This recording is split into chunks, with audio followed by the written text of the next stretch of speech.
Everyone, welcome back for another My Hero Academia Season 5 review. Today's episode is a really special one, as it marks the 100th episode of the series. If that isn't a precursor for an awesome episode, then I don't know what is. As always though, before we get into this week's episode, let's briefly go over what happened in last week's. In episode 99, we saw the conclusion of the 5th and final match between Class A and B. We see that despite Deku losing control of his newfound ability Black Whip, that he was able to control and harness its power very shortly before disappearing. Eventually, the Class A team was able to completely overwhelm Class B and Shinzo, securing their victory as well as Class A's overall win of this training session. In the end, while Shinzo may have felt very down about his performance and the realization of how much further ahead the Hero Corps students are from him, he's still as inspired as ever to keep pursuing his dreams of becoming a great hero. So with that breakdown out of the way, let's get into the new stuff.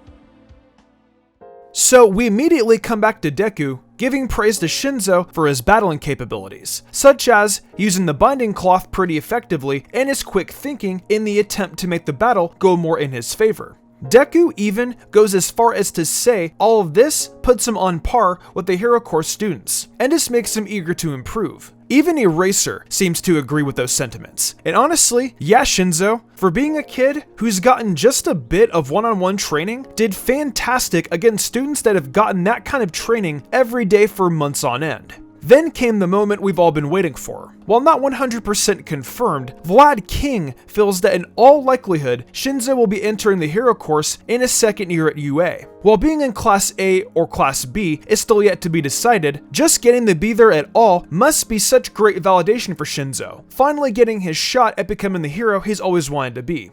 In contrast to all of the praise Shinzo was receiving, Ashido comes in with the jab against Mineta for his innate perviness. As he tries to defend himself, we can also see Monoma have one of his classic meltdowns, showing how deep his denial runs through him when it comes to losing the Class 1A. Blaming the loss solely on not knowing whether or not Deku's quirk was a blank, and that the outcome could be completely different if they battled again. Deku ponders a bit what he means by drawing a blank, but it looks like he doesn't have to wait too long to figure it out, as Aizawa asks him to stop by and see ERI the following day.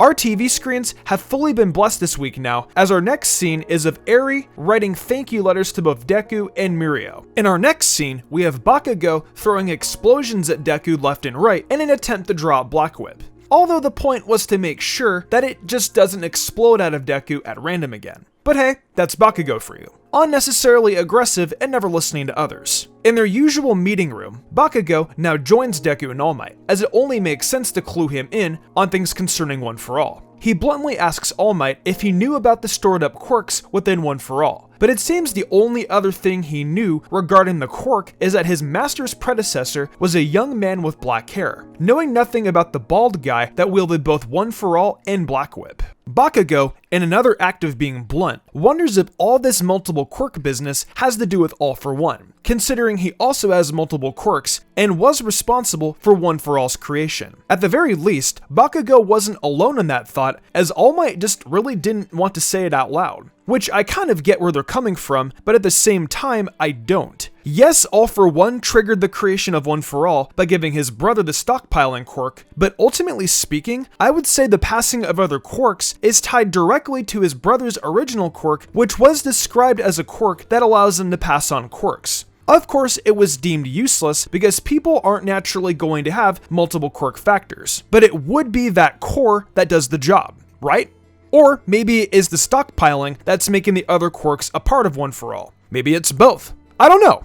Anyways, back to the show. Bakugo seems really focused on beating the crap out of Deku in an attempt to draw out Black Whip, but Deku seems pretty convinced that it won't be making an appearance for quite some time, since his feelings regarding Black Whip were that it was too strong and he wouldn't be able to use it for a long time. He believes One For All is responding to the feelings he has and is probably subconsciously locking it away. In any case, we got a taste of this newfound power, but it seems it'll be a bit before it makes another appearance. As all three of them turn in for the night, Deku is given a bit of a pause by Bakugo's All For One comparison, clearly concerned by it.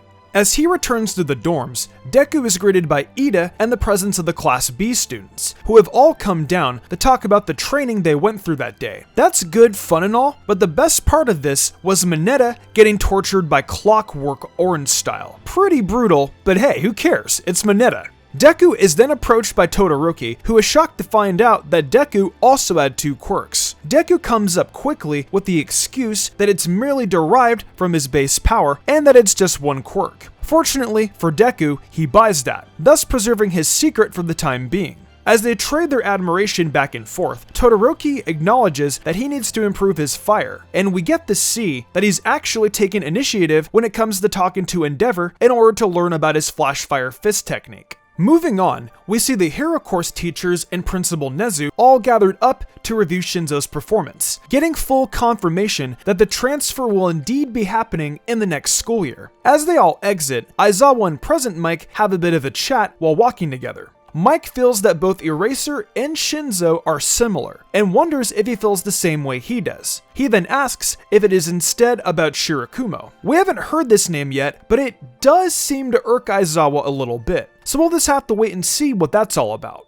Finally, now that we've waited long enough, we get to see Eri again. She's scared to see Monoma, otherwise known as the bad part of UA. Deku is a bit unsure of why both he and Mirio were asked to show up, but fortunately, Eraser comes in with an explanation. Simply put, since Monoma is a psycho, Eri needs all the emotional support from the heroes that saved her that she can get while being around him. Putting the insult to his character aside, Monoma proceeds with his task. He copies Eri's quirk and draws yet another blank, much to Aizawa's chagrin. When asked by Deku on what a blank is, Monoma explains that he can only copy the nature of a quirk, and that if a stockpiled resource is necessary to make the quirk work, he can't just copy that as well. Like how Fat Gum needs to be fat to use his, or how One for All comes from decades of stockpiling power.